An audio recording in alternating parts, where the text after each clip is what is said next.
frappe eza nini biso toza colonisation mindele baye konyokola biso susu makasi papa Simoki Mbangu azosepela te aza na pasi na motema te azomona bana na ye oyo asali na lolenge na ye mutu asali na lolenge na ye asufri liwa bazwa motu bomoi bazopasola nyonso to euti na mindele bato bayeli biso makambo na 60 papa Simoki Mbangu aliputa yebisi mindele bokeba bino mboko oyo lokola bozopiye bozoyiba bokotia poa bokokipa bokopakata bako bokosundola bango ayebisa bango mpe apesa bango date na misa kalanga mi dans 16 ans lipande ezoya bato ya liboso mpenza oyo bazonyokola biso eza mindele alingi loposo bomutu te talaka mondele awuti na mboka na ye abandi kobeta ofimbo ayibi mpe biloko na kena neti yo mama tife oyeba na biso toyeboye toza papa topoteli biloko na yo tobeti ope tonyokolo tokokatakata tala degre mundele alingi na liboso poso mwindu te or que biso mundele na biso toza leki na kolo. Bonjour, bonsoir chez vous, peuple et amoureux de l'Éternel, vous tous qui aimez la princesse de l'Éternel, ensemble, il n'y a pas de soucis. Les Nazaréens vous aiment beaucoup. Les Nazaréens avec maman Tiffany Moka dans cette émission Table Sainte qui réunit les hommes de Dieu autour de sujets importants, c'est très capital. Nous sommes dans cette émission avec des grands hommes. Il s'agit bel et bien de Papa Josué qui nous a laissé sa famille et Papa Charles. Donc, je suis tellement joyeuse et contente de recevoir ces deux personnes sur ces plateaux. Je demande à Josie Toumba de balancer un cantique pour la gloire de notre roi. C'est pour ça qu'on se retrouve tout juste après. Richiaf.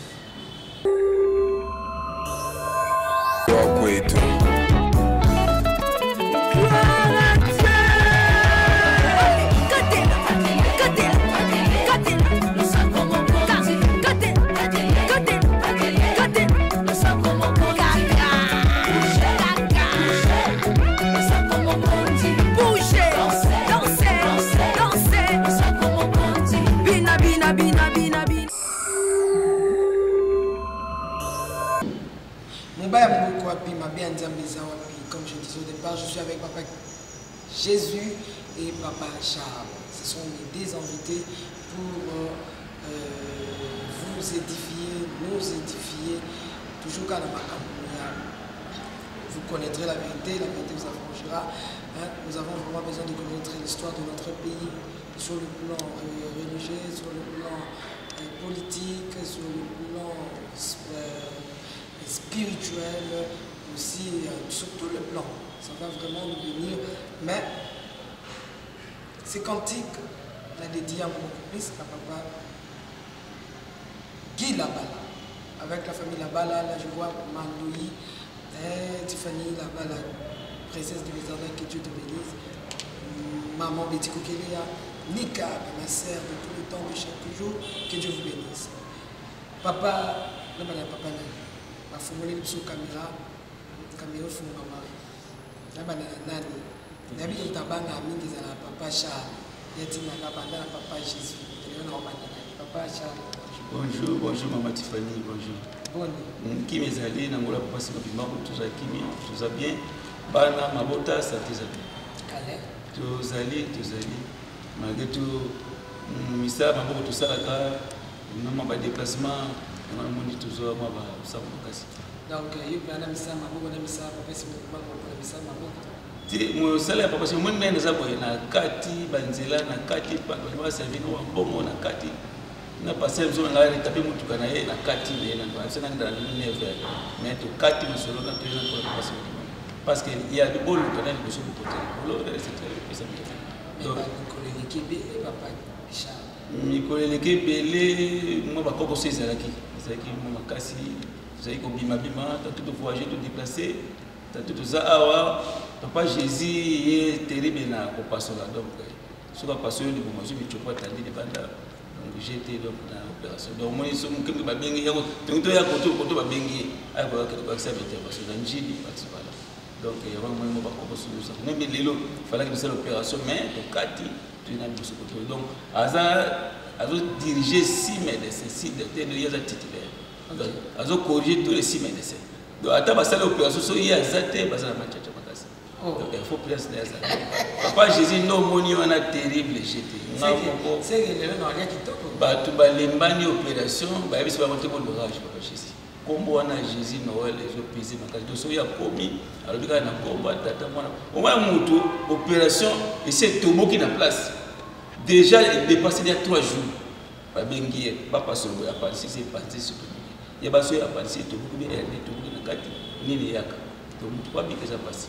Donc il y a opéra kombo tata mwana petite papa si mambango yemo akiti si place à cette intervention. Donc papa si mambango liboso yena si. Ya omoni chaque fois ba luka yemeni pona ba intervention omoni mwa kombo sezoya to ngatoya boye kuna ba bengi to ngitoya boye kuna ba bengi. Donc ndemona. Merci à Malo pour notre place à zo passo la bâtiment. Ils ont mon appel bon monsieur Ezaïe Baraka ici quand vous allez Papa Jésus. Bonjour maman, bonjour. Bonne santé. Non santé moi qui m'a Papa Simon qui m'a sabati ma grade non nangolo na tata Simon Kimbango vraiment chigo na na promotion na za médecin superviseur bien directeur de la clinique ma colosse na bomba pour donc désolé que kitoko malgré moi nzoto kukonda ezangi kukutana na mbu mais musalisa mais ce qu'on écoute est aux autres mon écoute ça peine tout te connaît mon écoute wana ezangi ndenge tukutana mais quand ndinge papa Charles uti koluba vraiment souci ya komona yo tanke ndako biso ezali mingi po mikolo lekina zaki na bakata masi kikwiti na ba problème ya bakandidature de la chawe bon pour ça la suivi il y a ça de grâce tous à dîner quand même on a payé oui naza candidat naza honorable de mais naza candidat te ba kuma ka bonga kichase za kata mtawa sala awasala amatika na kapisa awasala kaka nini na nini droit wa benga maître déjà pour maître awasala médecine oh docteur biso pe ata postulé to ado mama honorable nazo mona mo partout adam tazikomi a monter car du fait qu'a postulé honorable non ba façon wana ezabere ba ko benga maître muto ya prêter serment ba ko benga médecin muto yo asali serment d'Hippocrate bon soki muto a postulé azana honorable te aza candidat soki na présidence candidat présidentiel soki na députation aza candidat député ya mi aza député donc ça na mbota papa pour tata ya mwana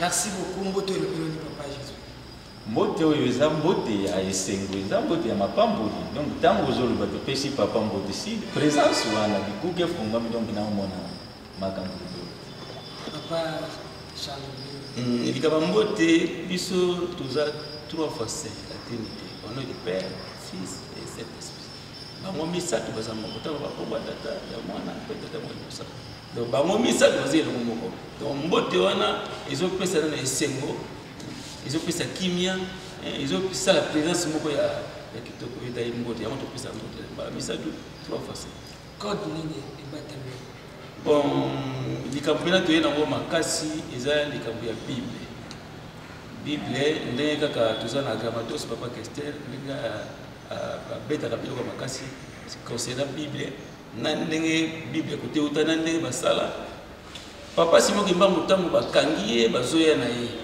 bakomi na mboka moko fulu bazolanda na nsima 137 000 personnes baza kolanda ye batuni ye papa oyo okei otikeli biso nini okei bakangi yo kotoke ya bikote na kei otaka matoyi me natikeli bino kaka bible makambo nyonso bokoluka ya ngai bomona na kati ya bible moyibi tokangi awa te tokangi kala awa yamoni bible nde eza na bacode wana faut la dévier na temps de la fin place bato bazocomprendre te bible nde totanga bible boye bapaster na biso baebele ya réveil wapi totanga bible mais eza na bacode wana bakomango babombi donc faut la révéler na temps oyo tozali yamoni peuple de Dieu bible bi mon peuple périt par manque de connaissance donc boluka connaissance ya koyeba na nzambe ya solo asalaki likolo se afandi wapi o vaguement kaka bozobenga nzambe c'est Dieu commun mais azana kombo na nom propre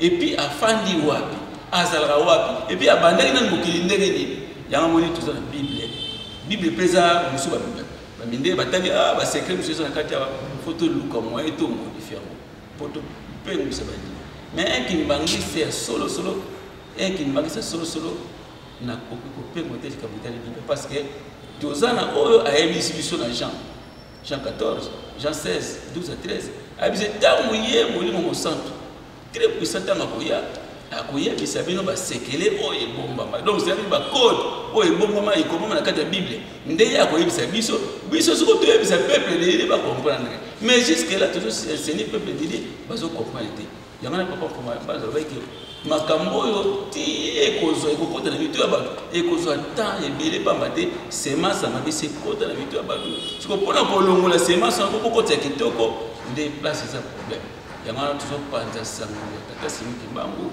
Dieu le créateur, Dieu le Saint-Esprit. Voilà, au commencement, la terre était vide. L'Esprit de Dieu s'est mouvait au-dessus des eaux. Dieu dit, quand vous avez ça, ils ont l'adresse où vous allez ça.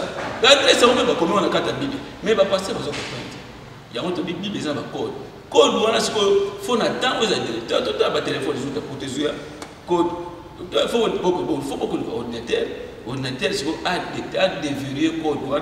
Pour ce téléphone et comment un fonctionnement normal. Il y a un code dans la Bible et l'homme a besoin de profiter. Merci beaucoup, Likamuna Code, Papa Jésus. Nous sommes Likamuna. Nous avons raisonné par malade sur la catholique. À toi, là, Papa, si vous voulez. Les gens de Bourier, les gens Likamuna Code.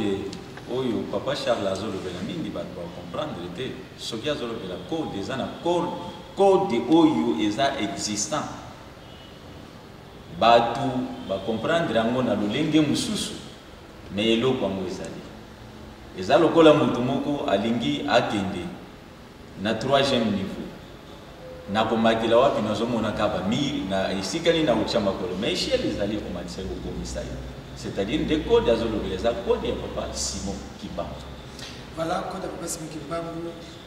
Mimi tant que béni le bâti fini na na beta cité dans capital de ya ngo pendi batu kenza basila ka kamu ya ko pression de groupe bino to ka tele beta pa so beta so je ba so comprendre pas so sorti code wana na Papa Charles code ya moyen ko présenter.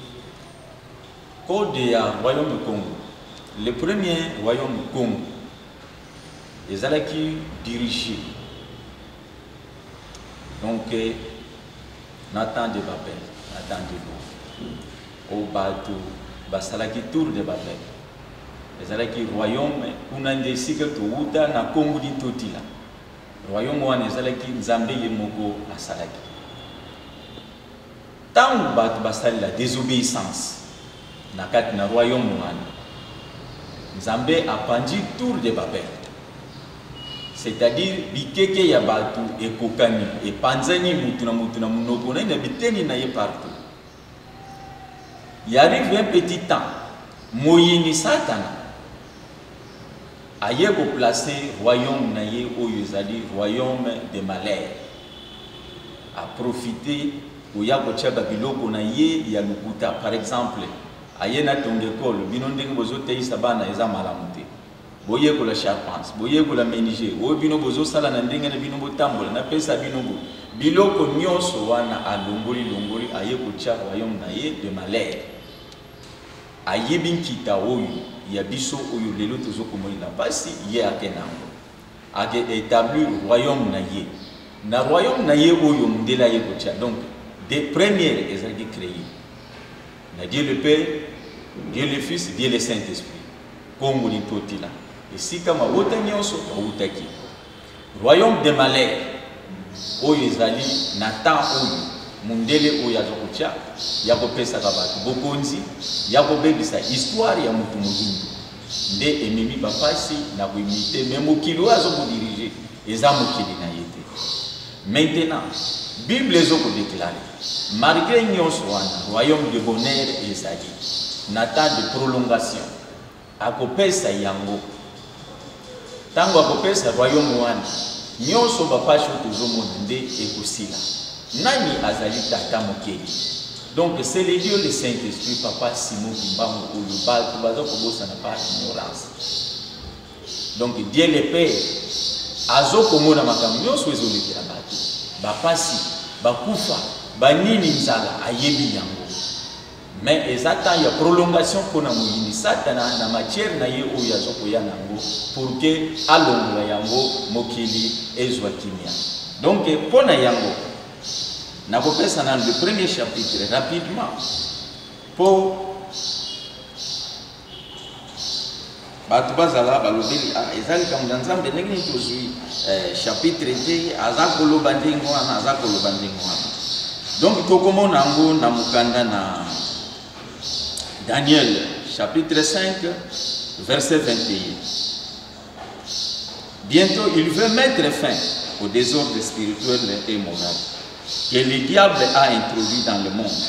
Tout le temps que le diable a enflammé l'homme dans toutes sortes d'esclavage est terminé. 400 000 ans avant Jésus-Christ et 2000 ans après Jésus-Christ, donc égale 6 000 ans, où 6 jours finit la récréation, les temps et la grâce ont déjà pris fin selon l'Éternel. Nous sommes dans les propagations. Donc, de Daniel 7 à 12. C'est comme un vendetteur qui ont arrêté et il prend le temps pour s'arrêter. Mais la durée de ces prolongations dépend des degrés des cas atteint le mal dans ce monde, ainsi que le temps de Dieu donnera au processus de restauration de la nation. Voilà, maman. Nzambe yemoko. Nata oyo bato baza kodondwa pona kolongwa na mabe nzambe ye moko eza provision budgétaire na ye akolongola setan wana akolongola bato bazomona kene ezowumela ye ayebi akolongola ta na provision budgétaire na ye akomisa royaume de bonheur oyo bato bazoluka bavanda na kimia. À ce moment-là qu'il faut d'indépendance spirituelle. Il faut que les hommes soient soumis na oyo azali dignitaire ya batu. Oyo aza esprit de vérité. Akolobela na vérité, akoloba lukutete, akoloba solo pe akotambusa batu na kimia. Sa façon na evande na ye. Batu nyonso bakoyeba yete. Bamususu balobaka ya kozala mopepe. Mais yaza mopepe te azali personne physique kati na batu, n'esprit. C'est comme les vrais adorateurs. Bako ko adorer en vérité na esprit de façon ye lolenge ye azaleli.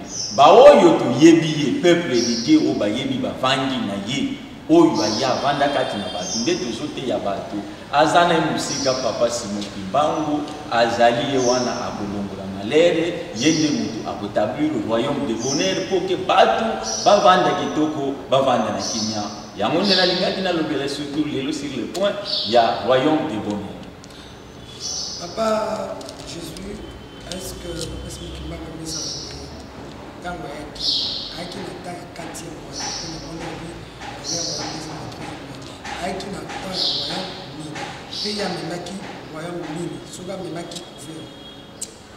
Papa Simon Kimbangu azali na 3-3. Donc azan na 3 signes temps. Donc Papa Simon Kimbangu en 1921 ayaki Nathan Yaloa oyo mokili na biso tozalaki colonie na Belge bango nde bedirigaki biso omonaki Nathan wana na vérité na ye quand même asimbamaki sans cause. Papa Simon Kimbangu na chiffre ya 3 ans aye lisusu na nzoto ya papa dengenda kuntima. Donc deuxième temps de la grâce. Papa Simon Kimbangu aye na 3e position. Papa Simon Kimbangu kiangani Nathan de gloire où il y a pour mettre bateau fin de Papa Simon Kimbangu kiangani avant. Donc azana chiffre 3. Tous les chiffres 3, les derniers chiffres de Yamoto Sala les temps où dans les sens. Papa temps où ya kolongola papa sindenge na mutu kotanga na mukanda. Tant qu'il y a pas de alliés, ça reine naïe, azali à Colongola, va pas choisir un mouton pour ça. Donc tant que ça va pas choisir un yende mouton pour faire ça. Pas si vous voyez à yebi. Mais papa, je suis un peu contredit. Non, contredit. Papa, je suis un peu code. Moi, je dis que papa, je suis un peu bon, avec la côté T, mais sauf les bâtiments pour comprendre le pays.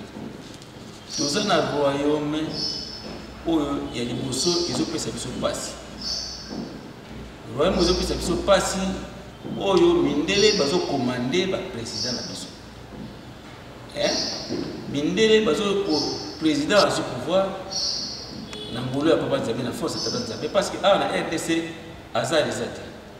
Oh, nous c'est ça la bagarre. Tata Nzambe s'est préparé à vous. Donc, royaume, oh, il y a toujours le bilan. Les alliés pour causer. Solo ya Nzambe, eux côté, mais la justice ya solo. Oh, côté, les maïs côté, ça l'oublie que côté ça c'est mon amour. Tout Dieu, tout congolais à ces pays là. Donc, royaume à malheur, les alliés royaume, ils ont mis même pas si vous bindez les maïs l'émission. Bindez les maïs le royaume, il y a l'ange Christ, il y a l'ange chrétien. Ils sont magiques, ils sont pas comme mêlés. Ils ont mis sur place. Il y a un papa, si vous qui m'a dit, Moïse était article sur les sauver. Souka, quoi, le biso n'a pas posé. Oh, il y a Satan, ils ont menacé biso. Ils ont dit que le président est mal à l'aise. Le président va payer qui a porté pour intoxiquer le président. Mais pas respecter la biso. Il y a un royaume malheur, c'est que c'est le roi. Le royaume a bonheur, donc c'est ça qui m'a rétabli le royaume. Surtout qu'il y a 1 Corinthiens chapitre 15, verset 24. Awa elo toujours kendele awa processus ya kozongisa royaume Congo ezonga. Pourquoi? Parce que royaume Congo, roi na biso ya liboso, o nzamba pesa pouvoir, pas diriger mokili na ye. Mais ba dosi makambo ya tata nzambe te basu makambo ya satana ya bamindele ba poser biso ya ngomoni lelo. Moi moi ça zola ta kola bimi bada moi moi est-ce que moi c'est à kola ta ah c'est bimi le perception moi c'est à kola ta patalote. Mais le royaume est même les biso malais qui ndumbe makasi makamabe makasi. Yangana siko tata nzamba za biso ah le royaume moi c'est satana d'établir le royaume ya sika ya nzambe. Oye kotambusa mokina justice solo. Nde yangana etape ya royaume toté. Ikamba code na website ikamba code source code tina ndeko tozali na koliti soki. Nde za beaucoup. Tozali wapi tozokende wapi pamba te papa simokimbango 1921 atikaki Afrique na kati ya colonisation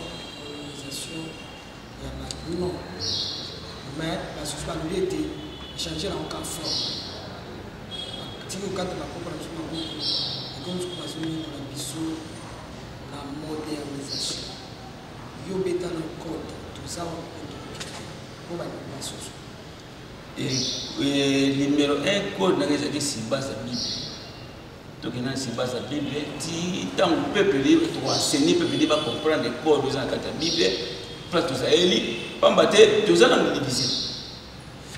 Tout ça na diviser. Le quoi tout ça diviser, tout ça na bon côté. Hein? On a ça l'église quelque part. On a ça l'église quelque part. Pour toi zobé. C'est bon. Or qu'il fallait tout ça bon qu'on puisse soigner surtout. Pour être tout réussir. On doit diviser pour les taux diviser. Les lois na mito ko to ba boye. Toza na royaume ya malheur. Toza na royaume ya passe. Mais à l'état pays la mission toza pas tout le monde ko to souffrir. Passe c'est uti wapi. Na ignorance ya proposer na koyeba nzambe ya solo. To luka to poser koyeba nzambe ya solo, ya mona ememe biso malheur ememe biso passe. Donc il y a un code, il y a un code nécessaire, numéro 1, il y a un code nzambe au Zambie. Bis tout ça, mais nzambe au tout monde na biso. Tout ça, mais nzambe était vaguement au amour na ngati. Donc il y a un porte na royaume ya malheur, to zongela place to uta de boso to bongi saka culture biso africaine. Maman qui pas vite aboya ki code ndili. Code milé ça veut dire ba la code na bango ba baptiser. Tant on met la code comme des amis. Code ni comme des amis. Na wote par exemple. Bible les a composé na code, na code. Pour na koyeba. Par exemple code explique Bible.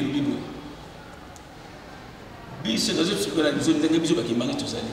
biso tosambelaka kolo yesu oyo toomona na miso biso tosambela tata nzambe oyo tomiso ezomona kofalafala kode ya liboso ezali koyeba nzambe na adresse na ye na identité na ye soki toyebi nzambe ya solo asali likolo na se adresse na identité na ye nde yango na bible bakomango siko na code par exemple ya code na Genèse chapitre 2 verset 8 batie code balobi boye nzambe moto ya liboso asalaki aplaçaki ye na Orient.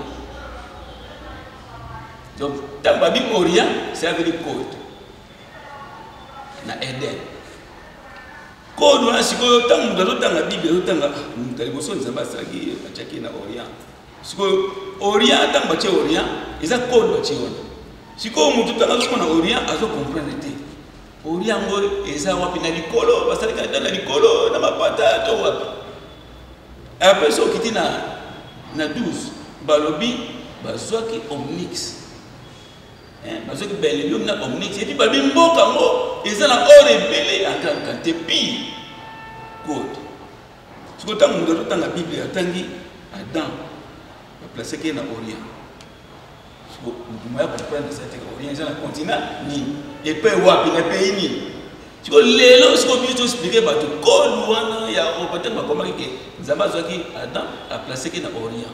Orient eza na RDC c'est la ligne équatoriale po tozwa Orient référence abe na bible toke na Zacharie chapitre 8 kobana na 7 Zacharie mobimba so ozwi kobana 1 ti na 23 elobeli kaka makambo ya RDC sikoyo moto tanga azotanga bible po acomprendre babike Orient pe kuna balobi na Zacharie chapitre 8 verset 7 babi place nzambe ye moko aye kolibere peuple na ye na Orient place sanza ekotaka mo ekotaka de place pe c'est la ligne équatoriale donc ils ont RDC c'est ça code tu vois moto tanga azotanga bible code pour accompagner makambo balobeli biso ba congolais na RDC na mboka na biso moto azo comprendre kaka donc ce qui n'a pas dit malamu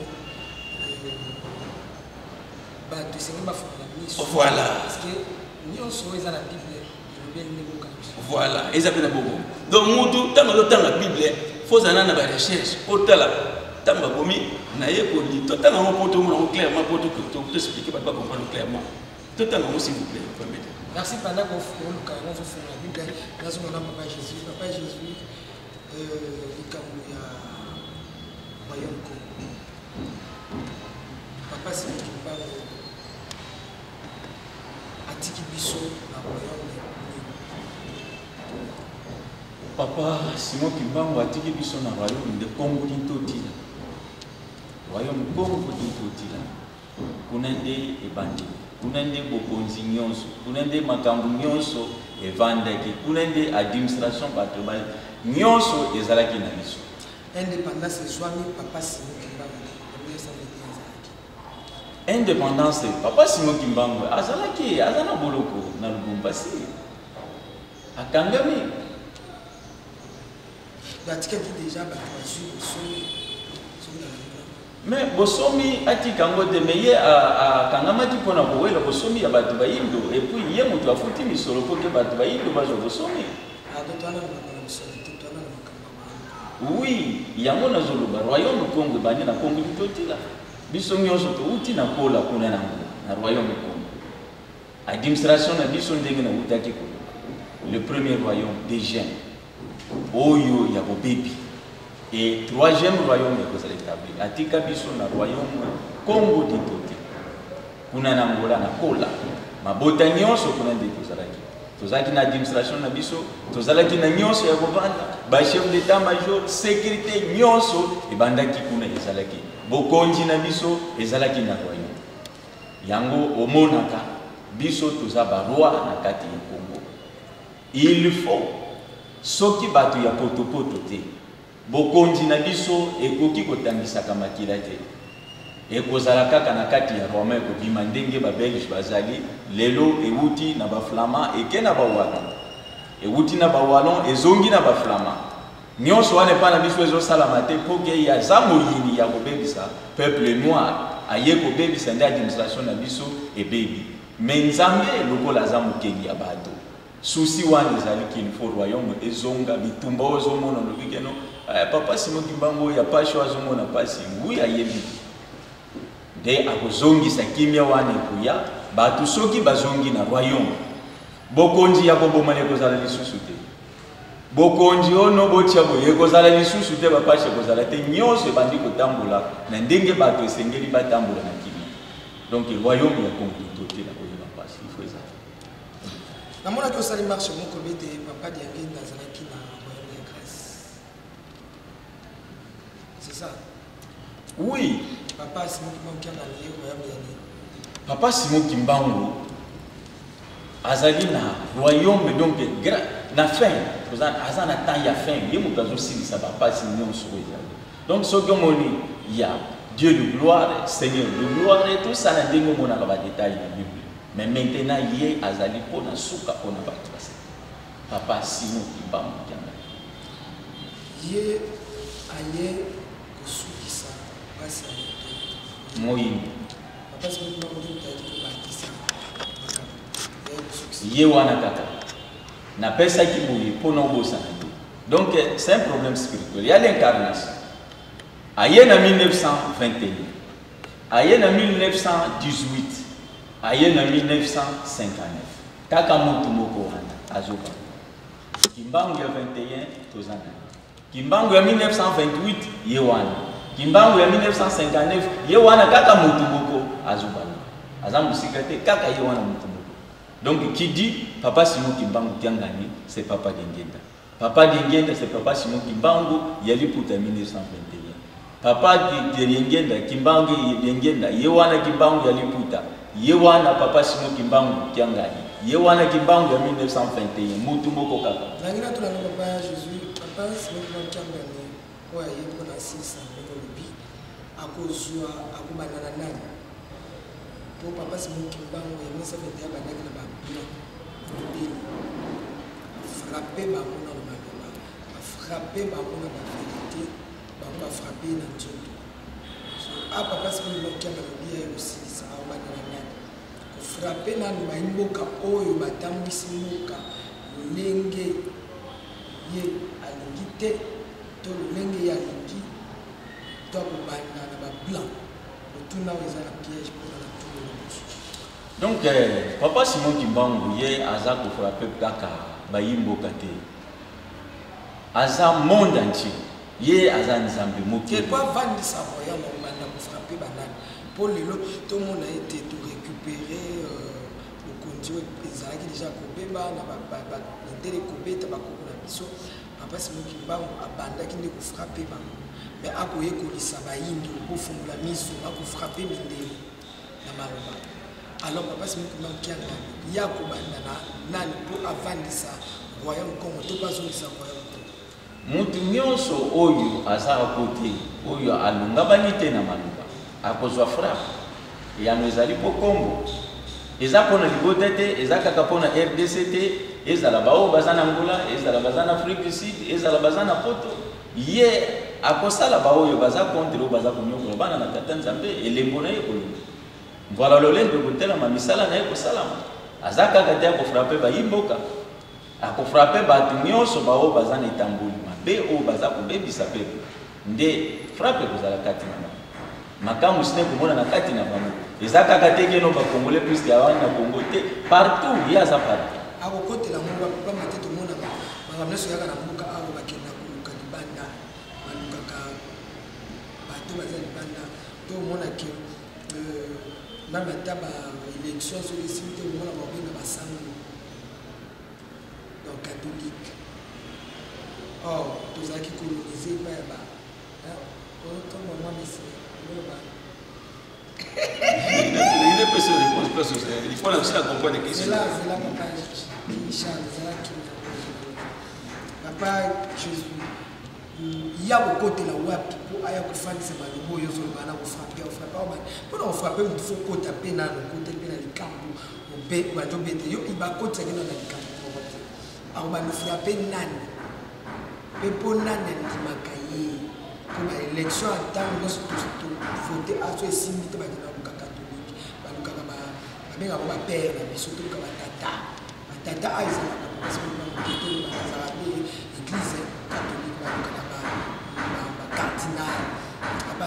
basango nde bakokatela biso makambo soki bango balobi nde kini ekoti soki catholique etamboli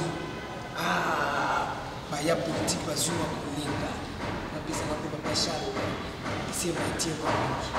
Merci Mama Tiffany na mutu na opposé na mutali royaume kobanda na banani Tata Nzambe papa Simon Kimbangu Kangani Nzambe molimo mosantu kala ndenge papa j'ai auto expliquer yo frappe oyo eza nini biso toza colonisation mindele baye ko nyokola biso susu makasi papa Simon Kimbangu azo sepiate aza na pasi na motema te azomona bana na ye oyo asali na lolenge na ye mutu asali na lolenge na ye osufri liwa bazoza moto bomoi bazopasola nyonso to euti na mindele bato bayeli biso makambo na 60 papa Simon Kimbangu aliputa ayebisi mindele bokeba bino mboko oyo lokola bozopiye bozoyiba bokotia poa bokokiba bokopakata bako bokosundola mo ayebisa bango mpe apesa bango date na misa kalangala mi dans 16 ans lipande zoya bato ya liboso mpenza oyo bazonyokola biso eza mindele alingi loposo bomutu te talaka mondele awuti na mboka na ye abandi kobeta ofimwa ayibi mpe biloko na kena neti yo mama Tiffany oyebana biso toyeboye toza papa topoteli biloko na yo tobeti yo mpe tonyokoli tokokakatakata tala dekre mondele alingi na liboso poso mwindu te or ke biso mondele na biso toza leki na kolutu ezao na Jacob bamapasa leki na kolutu mais comment yo yina moninga na onyokola yo oboma ye isa bongo te na 60 babelge bakini pasi obi tokomona balibiro ya mindele mpona nini biso moko bakoko na biso bazwi pouvoir na biso bapesi mindele olie bazonga na origine kene toza na nzambe na biso nzambe ya mpungu toza na ye awa tolandaka ye tokendele mpo tozwa lobiko mpo apesa biso baplan ndenge tokosala invention toza na diamant nde tokosala rien pouvoir nyonso tu roi nzika kofu apesi nde andimi kozwa bateme nde pasi ekandima babelge ntango batie po baaméricain babisibanga bino mboka na bokimi mais bino bozala manduki bozala manduki mo bokimi mboka na ndeni bango bozala manduki te bokemi obeni biso basi boza basi toki bibiele baisipo na minute oyo amérique afandeli afrique amérique afandeli RDC soki peuple a voté président na ye président alimi bango bayesu biso tozwa 80% yo 20 président otala soki tokoboma yo baprésident nyonso bakomi mal à l'aise pourquoi bamindele koimpose biso makasi roi baimposaka ye te yango papa Simon alingi arétablir royaume Congo ezonga tozonga na batuni boyini dusuni na papa Jésus comprendre mutuna na dusuni ya kokotela pour frapper ata baye ya libanda ya kati pamba te bapesaka ye na espace te nazokende kana biso nde bapere eza bato oyo baza basango nazongisa oya tikeni si problème eza nini olobi likambo ya basango papa Simon Kimbangu na 21 église catholique parce que église mère na monde pape mutu nyonso surtout mpo osala faire fokamela ye église catholique papa Simon Kimbangu na mbanza ngungu sango auti Rome apréparé pigeon na biso réponse ya basango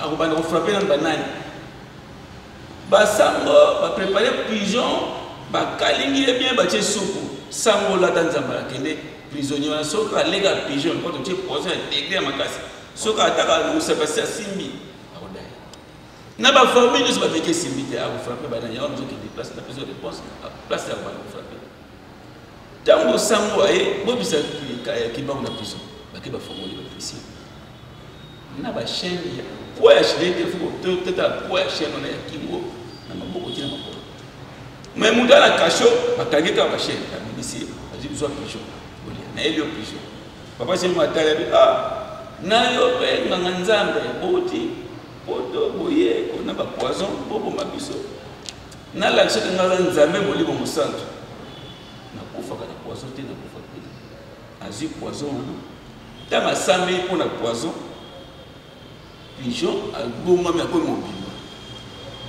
abimisi mapapu azongi normal ya bomoi apres na sani ya mbele asimbaki wana pigeon apumbwe mafuta ezui sango na bilamba ezui na miso miso sango kufa sur place papa okonza mina se azui mabele atomboli mabele bibi lokola mission boya donc ko poison ko ba bato ni ko li ngoma de ko pousser fou donc net tout ça numéro 1 papa Simon qui m'a frappé pour ba yena rosi chrétien na ba magie ya makasi pour ko maltraiter le peuple de Dieu papa nzaba sali ko teka bango lelo bazo teka mutu fisa boye muna kutata bo moyi bakati ba passer bazo teka est-ce que c'est normal tata Simon qui m'a zoka pasi azo mona motema donc net ya banaka lelo bité a aucun mal abi abaki boye nazoki ne lentement essayer donc cela veut dire quand on dit église catholique tout le monde États-Unis d'Amérique. Les États-Unis d'Amérique, les banques, les grande puissance, les banques ont dirigé dans le monde injustice. Il y a un papa qui a établi le royaume au Congo pour diriger mon kilimo bimba na justice ya solo ya bonzambi. Il y a un kutozana to tambola ba pétition a doki masemani ba to tambola mamboka pour to signer ba pétition ba to peuple congolais anima pour l'état 5 100 000 signatures. Ce qui ça à moins de 100 000 signatures vous devez déborder, c'est que peuple congolais a limité au sommet na royaume Congo. D'autant que nous avons un Congo, roi, soka bimi, mundele na droit à imposer roi. Attends au côté. Et puis au côté de la RDC, et cause la facilité. Les Chinois, les Coréens, Indiens, avant hier, c'est une fête. Allez vous voir. Mais t'as la mission pour comprendre tout ça. Donc papa, si vous besoin de frapper l'Amérique, l'Église catholique. Donc, on va dire que le royaume a malheur, on peut se passer pour qu'on n'y ait pas de pédale. Pédale, on a un monde qui est au royaume. Tous ont pu soutenir. Ah, tout le monde est pédale. Si vous avez pour sauver le président de l'Église, pour faire ça, pour le président de l'Église, tout le monde a un vivant. Le président, en tout cas, le vote aussi. Tout le monde a un président de l'Église. Ah, le con. Mais, si tu et voilà, c'est nous qui nous préparer lentement et sûrement le royaume de bonheur et somba. Moi, je vais poser des choses. Papa Jésus Maxime. Oh, mon maman question na yo wanatina vandi boye. Na bopeso na définition ya papa Simon. Papa Simon Kimbangu azali molobi ya sangomala.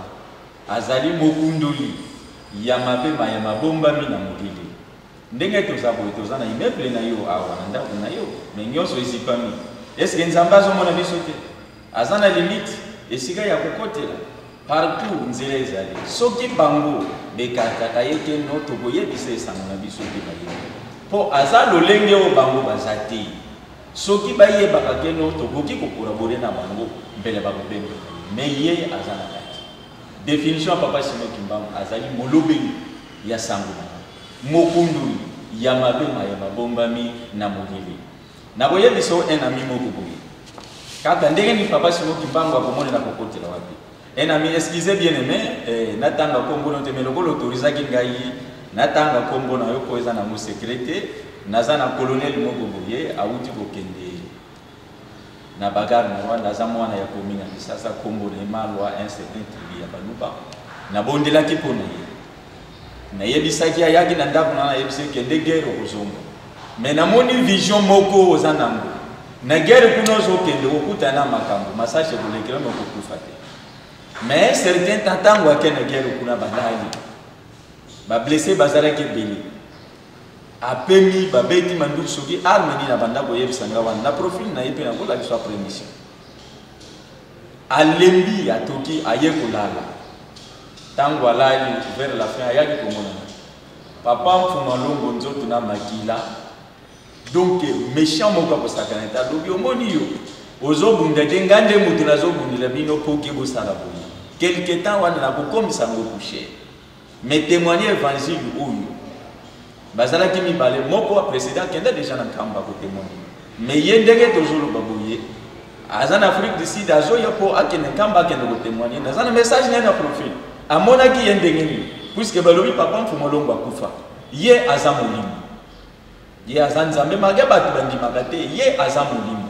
olingo linga te pasi po toyeki eyeki biso l'ignorance doute soki bango bazwaka charge wana bandima lolenge oyo bazali balongola mabe oyo baza nango bakeyeba papa kosiplie eza mabe te ata mama Tiffany ndenge tozabo peut-être na kozala tata no bien yaya na yo mais sona sali yo mabe na yidi loko no na fingi il est moko pe ifona ya osengo pardon na sengo bolimbisi eza teke ponga na za mukolo bien pona bibi chef mais nzambe akomona ke note moto yo aza na volonté tali kamba sali soki yo mama Tiffany ndiminga ite péché wana tikele pa na yo menga l'essentiel na mona yo na longole ki faut wana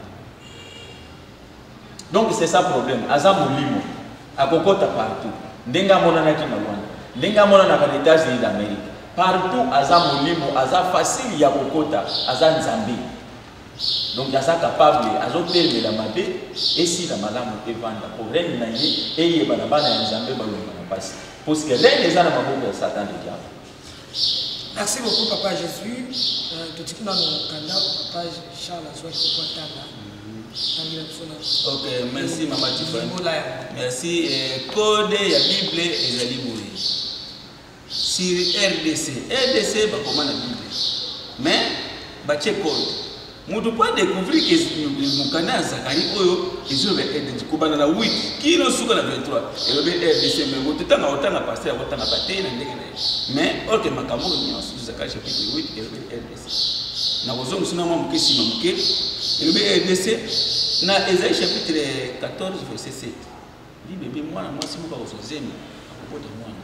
Bakopesa kombo Emmanuel. Nzambe kadina ba. Na 9:5 babidie Nzambe akoya mwana kokota ba. Akotaba kobele prince de la paix. Dieu tout puissant.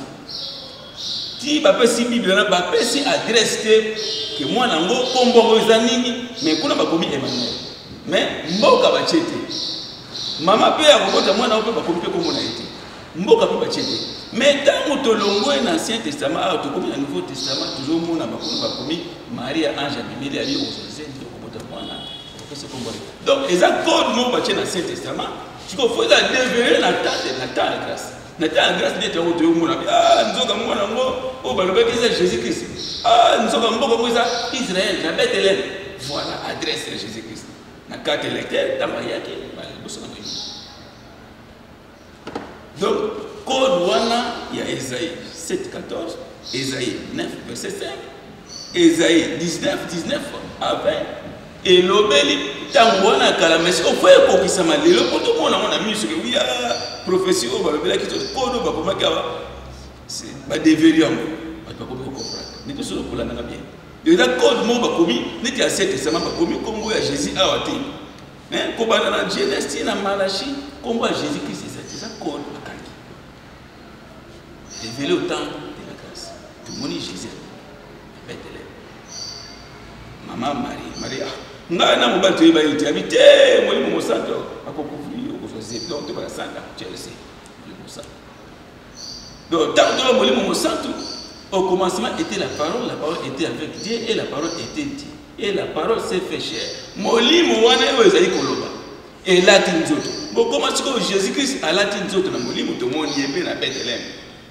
Asali missionné na bayuda si ba beti ekolo na babare siko na temps oyo tant ba bimoli mo santo koya eza code il faut la tanzoto boso ala tinzoto te po abi akolo ba koya bisa ba secret bomba ba na di mission ba kibangi tuza ba secret caché et belé auto yebi o ezo salama mais ba musuba ile mona te likama veya papa edishi biso neti likabo ya Matthieu 24 babi mbatu ni bazo tout à libo moko mati moi kiti babi musoza na toitine kuna okita suna sete uzo mandona papa simoni bango na centre de la kaye biso masu ko te mate masu ko ba otambula te place c'est là to moni confirmer ye makasi o ka yebisa biso dia avant to comprendre avant mais bino boyo ko na ciment donc code faut ça déverrouiller pour boyeba téléphone faut ça yo ti la porte ba check code faut pas fongola si vous avez un Zacharie, vous avez un ndam.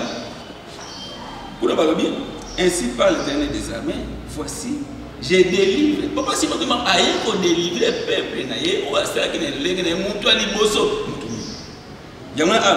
ainsi parle l'Éternel des armées, voici, j'ai délivré mon peuple du pays. Zacharie chapitre 8, verset 7 à 8. Ainsi parle l'Éternel des armées, voici, j'ai délivré mon peuple du pays de l'Orient et du pays du soleil couchant. expliquer mes places sans ça ni et ça ligne côté papa que ça explique chaque fois si on t'a un passage ba bien est-ce que dans suka ba et je les ramènerai et ils habiteront au milieu de Jérusalem et ils seront mon peuple et je serai leur Dieu avec vérité et droiture. Na kozala nzambe na bango ya solo tout droit. Donc papa Simon Kimbango aye kwa longola biso na royaume malheur aye a ko délivrer biso.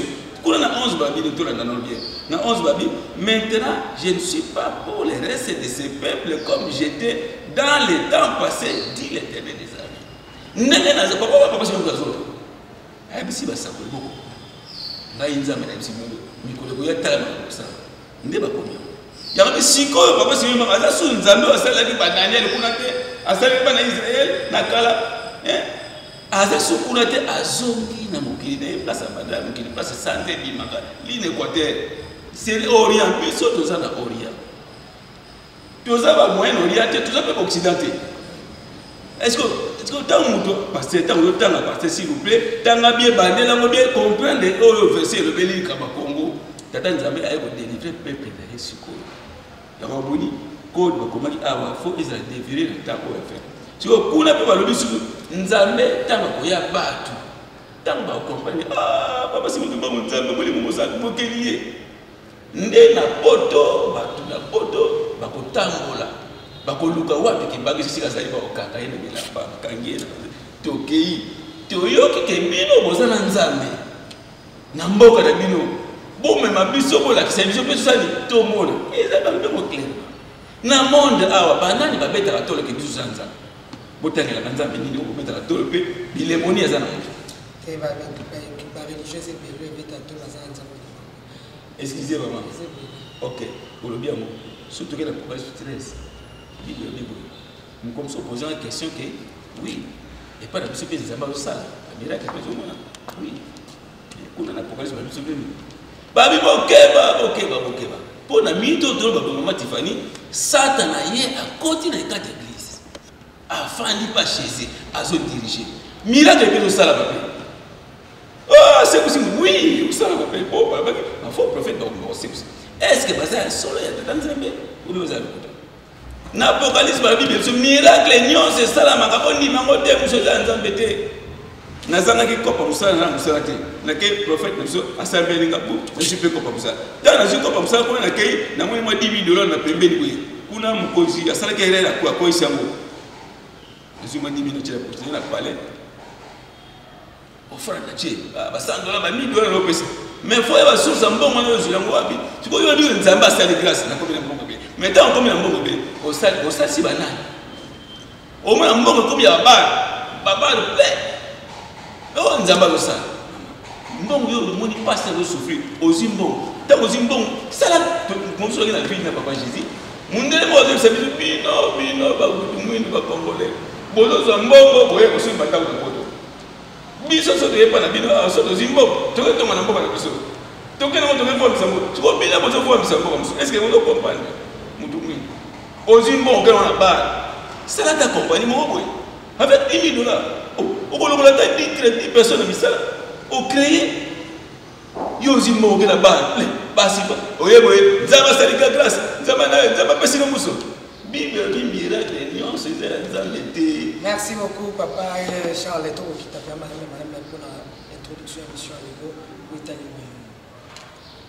Royaume ya papa Simon Kimbango mama, ndenge utaki kolobana kozonga mo mukena sima.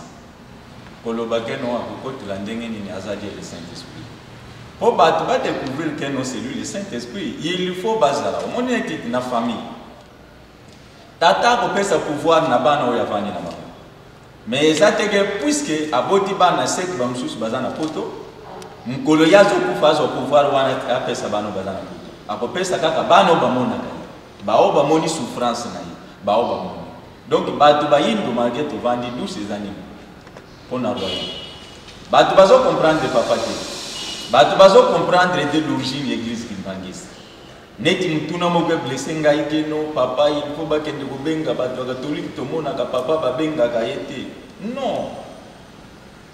soki bato catholique baye kokende kosala émission o babenga bango bakende kuna baweli po papa aza na posa ya kobongisa aza kowela bokonzi te po nyonso se likolo epesameli epai na ye me bawana bakendaka mpona bentere e bango bakobenga na bato baza na mpe na ndenge na bango wana na maboko na bango wana mpo bapambola donc mpona biso le royaume Congo oyo tozolobela royaume Congo oyo ezalaki établi na tour de babeleke royaume Congo oyo bamindele batiaki royaume de malheur eza na ntina te ememeli bango souffrance royaume oyo ya paix ya kimia nde yango nde tozoluka ya stabilité oyo papa akotelimisa mpo bana na ye basepela bokonzi ya makila ezala te nde royaume wana ekozala établi ndenge otunaka mituna wana ekotelemaka omoni tobandaki na lisisa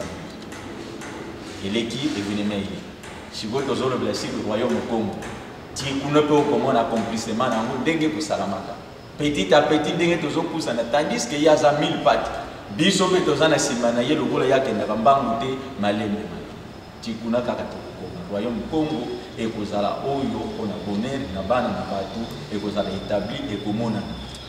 Merci beaucoup. Toko beta ndenge nini komonana banani bakokamba banani bakozala oto koyeba likambo ya difa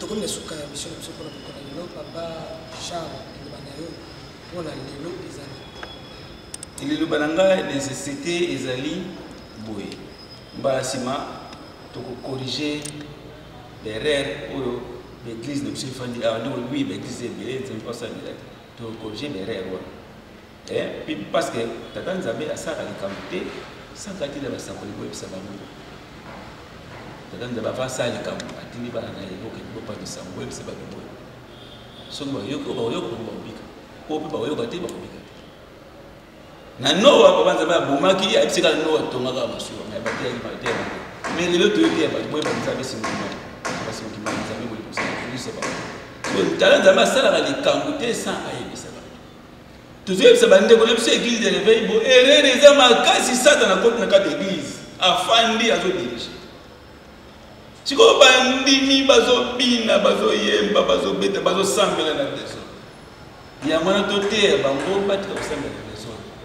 enseignement jésus kristo apesaki biso te yango oyo lelo église osambela oui avec raison bible et prophétie ya bible ekokosa te yabi bafaux prophète bafaux pasteur bakoyebele bakoteya na kombo na nga bakosambela clé mais na kombola bible bango. Pourquoi? Parce que après Bible, Apocalypse étalé sur biso conclusion à Bible koya Jésus Christ 3 fois. Na tuni pasteur koya Jésus Christ na sena mabele awa na mokili asala misala. Ils ont combien de temps? Ayebite 3 temps. À part le premier temps la création tu le vite pas avec temps besoin créer monde il y a ça besoin créer paix. Tant besoin ça makamnyo surtout Jésus Christ pour ça besoin ça. Deuxième temps, le premier temps, la prophétie de la Bible, code, la prophétie de Esaïe, Esaïe c'est 53. Et la code. Babi Jésus-Christ pour la seconde fois, pour la balami balé à robota bana, à libota, puis à roum la mingi na mokili. À côté de l'église na ye. À côté ya bana. Puis à misu na ye komona mokili, ekota ko tamba. Ba combien on a les code. Mais code wala ba komi faire ça. Est-ce que Bible comme la prophétie à Congo et comme ça est-ce que nous avons dans le couteau Tomoni Jésus Christ c'est papa de Lunga na yena Congo ya sika na pour l'histoire 12 abi na koya na changer Congo pe na changer adresse na ba yule bomo na sauter Matthieu chapitre 23 37 à 39 est-ce que yule bino bomo na sauter pas la Bible na changer na adresse nda zonga na RDC aboti pe ba na ça ni boto nzamba ko boto oui et quand même la Bible là Jésus Christ c'est nzambe. Merci, numéro de téléphone. Merci, numéro de téléphone 0900 70 66 16, ils ont un téléphone normal. Téléphone à WhatsApp, ils ont 085 94 38 68 4. WhatsApp. Merci, Papa Jésus, pour le numéro de téléphone. liloba ya suka ezali ke non bato bandima ke non papa Simon Kimbangu yende mukeli nzambe oyo ya kolongola bato bayindo na pasi mukanda ya suka na kopesa bango eza na Rome 15 13 bazoba Bible na bango bakotanga bakomona ye l'expérience nini akosala mpona mikolo ya suka. Donc bato balandi na biso balandaka toujours émission mingi ndenge bobengaka ndeni bokendaka pa mama Tiffany te toza sur place pa mama Tiffany awo bolandaka mama Tiffany chaque temps bozwaka ba chapitre biblique oyo bosengaka biso yango nde tozokopesa comme ça tokozala na bino ande litango nyonso. Numéro na nga téléphone mais malgré numéro ya téléphone napesi bino mbote partout bozali bolandi biso na poto partout mbote na bino nzambe apambola bino bozala kimia 089 32 25 771. Merci beaucoup, nous sommes arrivés à la fin. Restez branchés. Merci à Jean-Sylvain. Ciao.